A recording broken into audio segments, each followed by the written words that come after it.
Good evening, everyone. Hello. How are you guys doing tonight? And for all of you who don't know me, I am Shalitha Marshall, and I support women transitioning into divorce to rebuild and restore their lives. Tonight, I'm going to share with you my experience of surviving narcissist abuse. Narcissistic abuse is not looked at as domestic violence because it looks different. But I'm here to tell you that it is. So many of us don't know that we are being in an abusive relationship because most of it is mind control. Abuse is unfair treatment or aggression from another person. Abuse can also come in many forms, such as physical abuse, mental abuse, financial abuse, emotional abuse, and sexual abuse. Most women who are in a relationship with a narcissist experience sexual abuse. You don't believe that you're being sexually violated because you are in a relationship. Like myself, I experienced sexual abuse in my marriage, and I thought that this couldn't be happening to me because he's my husband. So I didn't tell anyone. I felt like nobody would believe me, and I really experienced it when my ex-husband moved out. He would come over in the middle of the night and have sex with me. He wouldn't call. He wouldn't wake me up when he got there. He didn't even ask if it would be okay.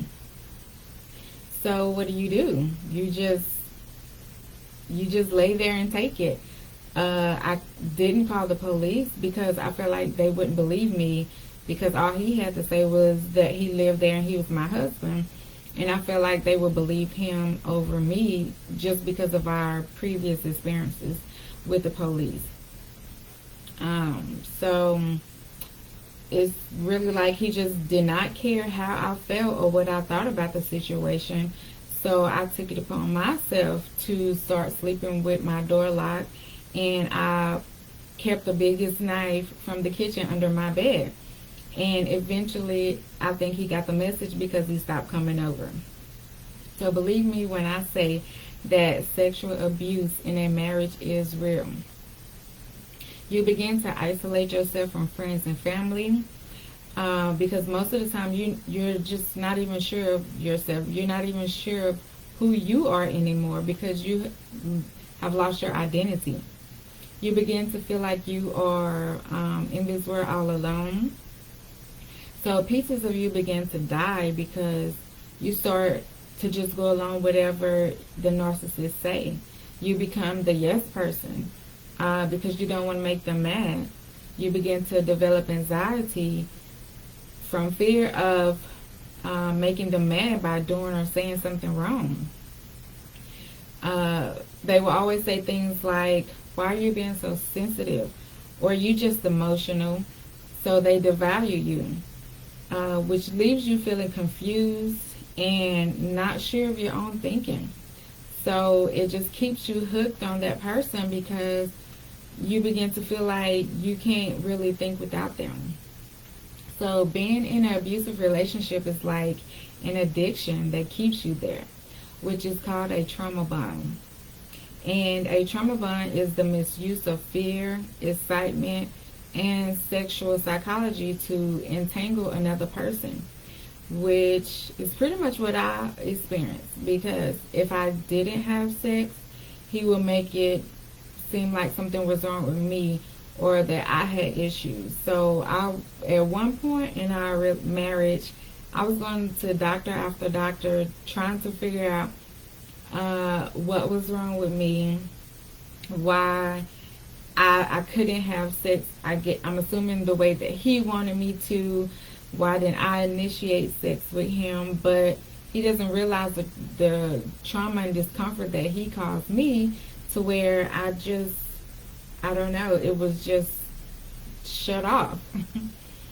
So going through the trauma bond, it's like an ongoing cycle, and that's what I experienced. I experienced a cycle of abuse, which was also emotional and mind abuse. So eventually you would just try to protect them because you love them. You begin to make excuses for your partner's behavior. When I found out that my ex-husband had a baby on the side, he tried to make it as if it was my fault and he was in the right for cheating. So I ended up taking that on as my burden. And eventually it began to eat away at me. I felt shame because I couldn't believe that this was my life. And I didn't understand how I got there. And I really didn't know who I could talk to or who to trust to even just tell that situation to. So I kept his secret for him. Because initially he did tell me that he did not want to be a part of the baby's life. And there was just a one-time thing, a mistake. So I believed all the lies that he was telling me. And until one day, I just couldn't hold his secret in any longer. I blew up because I knew at the end of the day that we had to address the situation. We couldn't just sweep it up under the rug, which is what he tried to do. And I couldn't live with myself knowing that there was a child out there not being taken care of because of someone's selfish reasons. So I had to stand up for myself. I had to stand firm. I had to take my power back. And I had to be in control of my mind and my thoughts and feelings again. I could no longer allow him to have mind control over me. And so once I started standing up for myself and speaking up and asking questions, that's when the gaslighting began. He began to plant seeds about me to other people, saying that I was crazy, I had mental issues, that I needed counseling, and he just had to get out the house because he just could not live with me anymore because of the way that I was treating him. So that manipulation and the emotional abuse, it really distorted my reality because most days I didn't know who I was. I didn't know if I was coming or going. Sometimes I would be at my desk at work, and I would sit there and be like, how did I get here? I wouldn't even remember driving to work. So I was out of touch with reality for a minute. So you begin to no longer feel like the person that you used to be. You have trouble making sound decisions. You feel broken. You feel lost. You feel anxious. You feel shame. You're not as confident as you used to be, and you feel like everything that you do or say is wrong. You often question whether your response to your partner is appropriate or not, because sometimes the things that they say, it will be all twisted up to leave you confused. So it would be plenty of times where I would text my friend the messages and ask her to help me to respond, because every time I responded to him, it was wrong. Or he would go off the handle or curse me out or just go crazy. And I literally did not know how to even talk to him anymore. So most days I would be quiet in the house unless he spoke to me first. So what I've learned just going through my marriage and divorce is that you cannot change a person with a narcissist personality disorder. And you definitely cannot make them happy. You can show them all the love in the world, love on them, try to change yourself, make yourself more desirable for them, but that just still will not be enough. And you'll always be left feeling empty.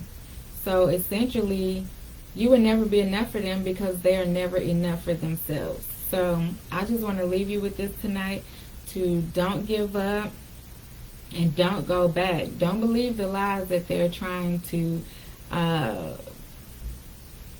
put at you to get you to come back. Stay strong and firm on your decision. And set up boundaries. If you don't have to talk to that person, don't talk to them. You don't have to let them disturb your peace. And surround yourself with a solid support system. So that way, when you are going through your divorce or having an emotional breakdown, you can have someone there that can pick you up and that will help you and tell you the appropriate things to to say to help you through that situation. And make a commitment to getting help and get healed so that you are able to live the life that God has created for you. So I just wanted to share with you my story of the abuse that I experienced in my marriage. And thank you all for joining me on tonight.